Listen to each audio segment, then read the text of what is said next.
आलू और बेसन से सिर्फ पकौड़े नहीं, सब्जी भी बन सकती है और इसकी सब्जी इतनी अच्छी लगती है कि आप पनीर भी भूल जाओगे।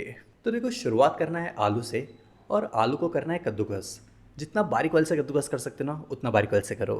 फिर ले लो बेसन, और बेसन में मैंने डाल दिया है आधा चम्मच नमक, आधा चम्मच भर के लाल मिर्च पाउडर और बहुत थोड़ा सा हल्दी भी डाल दिया है। फिर पानी डाल दो इसमें, पानी ज़्यादा नहीं, फिलहाल थोड़ा सा ही डालना। फिर पानी डालने के बाद अब इसे अच्छी तरह से मिला लो। फिर इस तरह से इसे मिलाने के बाद अब इसमें दोबारा पानी डाल दो। मतलब देखो, इसे ज़्यादा गाढ़ा नहीं रखना है, इसे पतला ही रखना है। फिर इसे अच्छी तरह से मिलाने के बाद रख दो साइड में। और वो जो आलू को कद्दूकस कर लिया था, अब उसका ना पूरा पानी निकाल लो हाथों से दबा दबा कर। फिर कद्दूकस किए हुए आलू का पानी निकाल कर ले लो मिर्ची। मिर्ची मैंने 7 से 8 ले लिया है, और 10 से 12 कली लहसुन की, एक छोटा टुकड़ा अदरक का। और फिर इन सबको अच्छी तरह से कूट लो। फिर इन सबको कूटने के बाद क्या करना है, ले लो एक पैन या फिर बर्तन, जिसमें डाल दो 2 से 3 चम्मच तेल। और तेल डालने के बाद डाल दो इसमें आधा चम्मच जीरा, और आधा चम्मच मैं सरसों के दाने भी डाल दे रहा हूँ। और बहुत थोड़ा सा मैंने अजवाइन भी डाल दिया है, और आधा चम्मच से भी कम हींग। फिर ये जो 4 चीज़ डाली है ना, इन्हें तेल में हल्का फुल्का पका लो। और फिर इसके बाद वो जो हरी मिर्च लहसुन को कूट लिया था, वो डालकर उसे ही पका लो। और फिर इसके बाद जो आलू को कद्दूकस कर लिया था, अब उसे भी इसमें डाल दो। और फिर इसे तो तब तक पका लो जब तक आलू का कलर ना चेंज हो जाए। और उसके बाद जो बेसन का घोल बनाया था ना, अब उसे डाल दो। बेसन के घोल के साथ आलू को तब तक मिक्स करो जब तक कि इस तरह से कुछ गाढ़ा ना हो जाए। फिर इसके बाद इसका गैस बंद करो। और अब क्या करना है, इसे करना है स्टीम। तो जिस बर्तन में से स्टीम करने वाले, उस बर्तन में से इस तरह से फैला लो।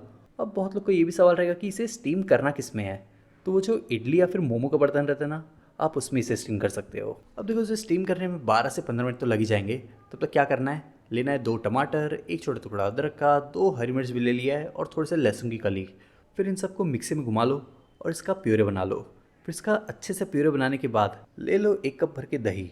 दही में डाल दो 1 चम्मच भर के धनिया पाउडर, 1 चम्मच भर के कश्मीरी लाल मिर्च पाउडर, और दही के साथ इन दोनों को मिला लो। फिर इन दोनों को इस तरह से मिलाने के बाद एक पैन या फिर बर्तन में ले लो 2 चम्मच तेल, और 2 चम्मच तेल में डाल दो बारीक कटा हुआ प्याज। वैसे मैंने एक ही प्याज लिया था, लेकिन बड़े साइज़ का। फिर प्याज को इस तरह से ब्राउन होने तक पका लो। और प्याज के पकने के बाद डाल दिया इसमें कश्मीरी लाल मिर्च पाउडर, थोड़ा सा हल्दी, और ये दोनों को भी आप प्याज के साथ मिला लो। फिर इसके बाद डाल दो इसमें पानी, ताकि मसाले अच्छी तरह से पक जाए। तो मसालों को तब तक पकाना है जब तक पानी में उबाल ना आना शुरू हो जाए। और जब पानी में उबाल आ जाए तो जो टमाटर वमाटर को पीस लिया था वो डाल दो, साथ में थोड़ा सा पानी और डाल दो। और इन दोनों को भी इसके साथ अच्छी तरह से मिला लो। फिर इन दोनों को अच्छे से मिलाने के बाद अब इसे ढक दो, और इसे तब तक पकाओ जब तक तेल ना अलग हो जाए। और जब तेल अलग हो जाए तब क्या करना है, वो जो दही का मिक्सचर बनाया था ना, अब उसे डाल दो। और फिर दही वाले मिक्सचर को भी इसके साथ अच्छी तरह से मिला लो। थोड़ा सा पानी और डाल दे रहा हूँ, ज़्यादा नहीं, आधा कप ही डाला है।